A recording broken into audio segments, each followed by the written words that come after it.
नमस्कार, मेरा नाम लवलेश शिववंशी है। पूरी दुनिया जिसकी वजह से लाइन में लग गई, पूरी दुनिया में जब पेट्रोल डीजल गैस की हाय तौबा मची हुई है, आज उसी विषय पर हम एक टॉपिक लेकर के आए हैं, एक चर्चा का विषय लेकर के आए हैं। अमेरिका, इजराइल और ईरान का जो युद्ध हो रहा है उसकी चर्चा आप तक जरूर आनी चाहिए। मेरे साथ मेरी दो शिष्याएं मौजूद हैं। एक तरफ है सेजल तिवारी जो अमेरिका इजराइल के पक्ष में अपनी बात रखेंगी, और दूसरी तरफ है अंजलि पाल जो ईरान के पक्ष में अपनी बात रखेंगे। तो आइए इन दोनों बच्चों के माध्यम से पूरी दुनिया को हम ये दिखाने का प्रयास करते हैं क्या है ये युद्ध और क्यों हो रहा है और इस पर क्या विचार होना चाहिए। तो आइए चलते हैं इन दोनों के पास। भविष्य में शांति लाने को ये मंजर ले आए हैं, हरियाली भी है साथ बंजर ले आए हैं। भविष्य में शांति लाने को ये मंजर ले आए हैं, हरियाली भी है साथ बंजर ले आए हैं। हमसे डरने की ज़रूरत नहीं, हमसे डरने की ज़रूरत नहीं। हम मानवता के लिए परमाणु शक्ति रोकने को युद्ध का खंजर ले आए हैं, परमाणु शक्ति रोकने को युद्ध का खंजर ले आए हैं। नमस्कार दोस्तों, मैं इस युद्ध के पक्ष में अपने विचार प्रस्तुत करना चाहती हूँ। आज की दुनिया में सुरक्षा सबसे बड़ी प्रायोरिटी बन चुकी है। अमेरिका और इजराइल का कहना है कि ईरान की नीतियां क्षेत्रीय शांति के लिए खतरा हैं। जैसे हर एक देश को अपनी सुरक्षा का अधिकार है। यदि कोई देश खतरा महसूस करता है तो उसका जवाब देना उचित है और उसे छठी का दूध याद दिलाना अनिवार्य है। अमेरिका और इजराइल का कहना है कि ईरान की परमाणु गतिविधियां पूरे विश्व के लिए खतरा बन सकती हैं, जिसे अभी युद्ध के माध्यम से रोकना अनिवार्य है। अमेरिका और इजराइल बड़े बड़े देश कभी कभी हस्तक्षेप करते हैं ताकि भविष्य में होने वाले बड़े बड़े युद्धों को रोका जा सके।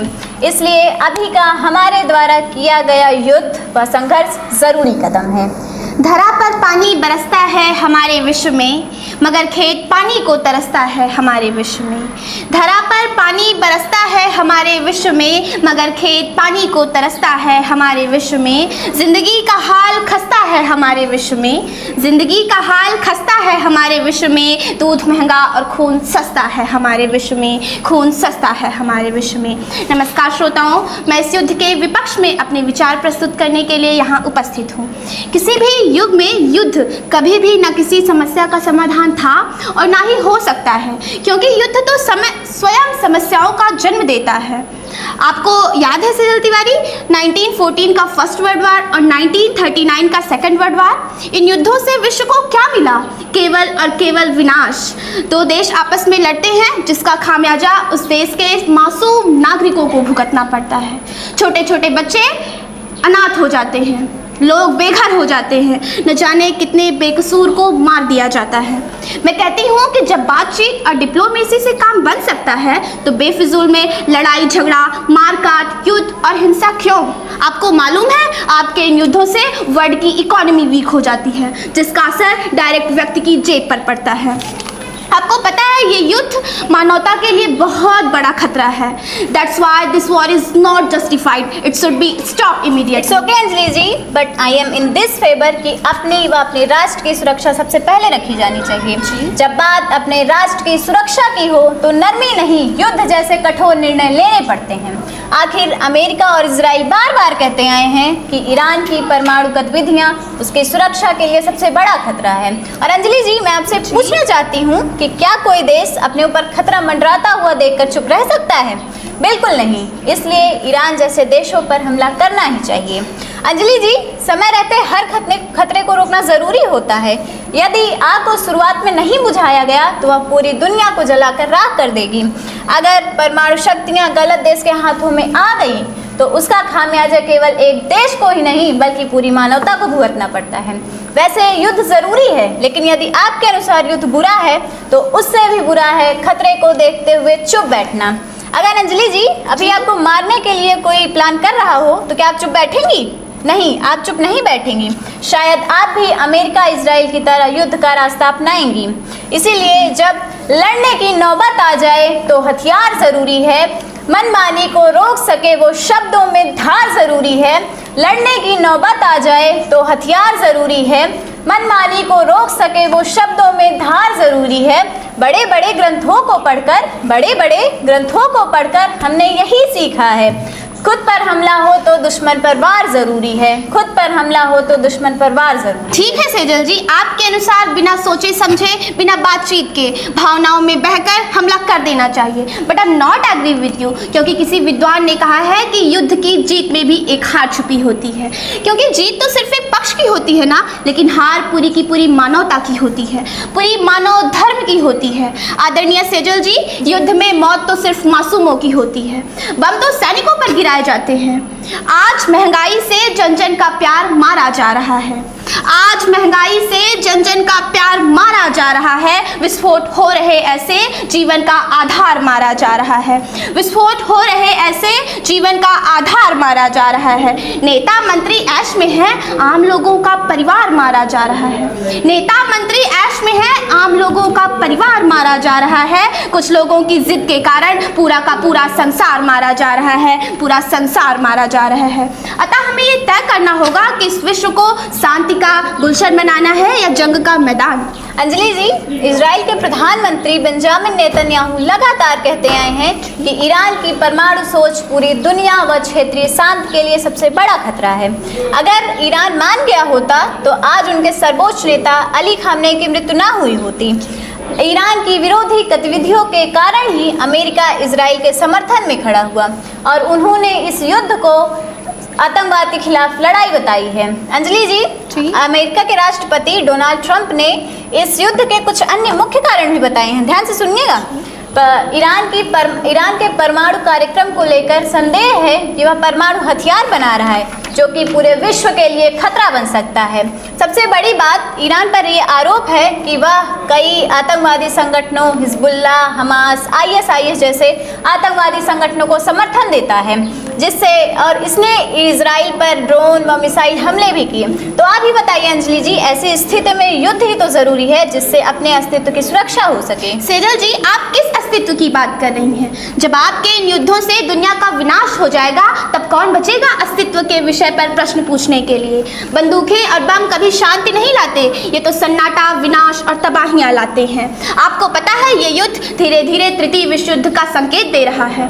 ओमान, कतर, सऊदी अरब जैसे देश इस युद्ध की चपेट में आ रहे हैं। बल्कि सच्चाई तो ये है कि अमेरिका और इजराइल की नीतियां राजनीति, अभिमान और शक्ति के प्रभाव में है।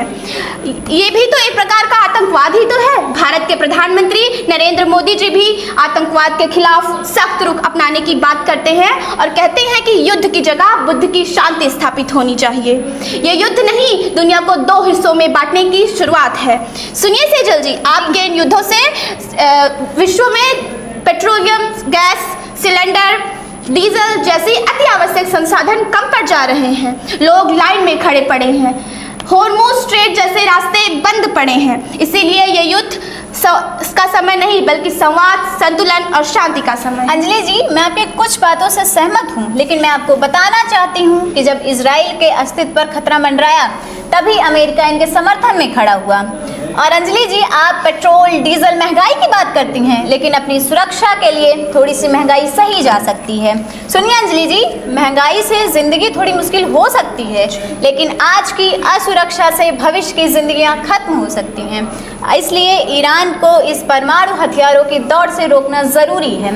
चीन और रूस ईरान को आर्थिक व नैतिक समर्थन देकर अमेरिका व इजराइल को विरोधात्मक चुनौती दे रहे हैं। इसलिए अंत में मैं कुछ पंक्तियों के साथ अपनी बातें समाप्त करना चाहूँगी कि विरोधी को जवाब देकर हम खुद को शुद्ध करते हैं, विरोधी को जवाब देकर हम खुद को शुद्ध करते हैं। कभी शांति अपनानी हो तो हम मंडेला और बुद्ध करते हैं, कभी शांति अपनानी हो तो हम मंडेला और बुद्ध करते हैं।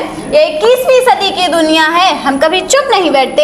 ये 21वीं सदी की दुनिया है, हम कभी चुप नहीं बैठते।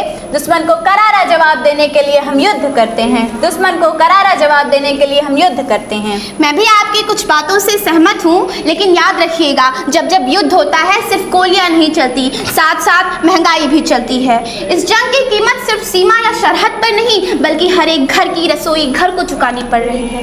अगर ये युद्ध यूं ही जारी रहा तो देश जलते रहेंगे और चूल्हे ठंडे होते जाएंगे। युद्ध तो केवल गरीब जनता पर बोझ है।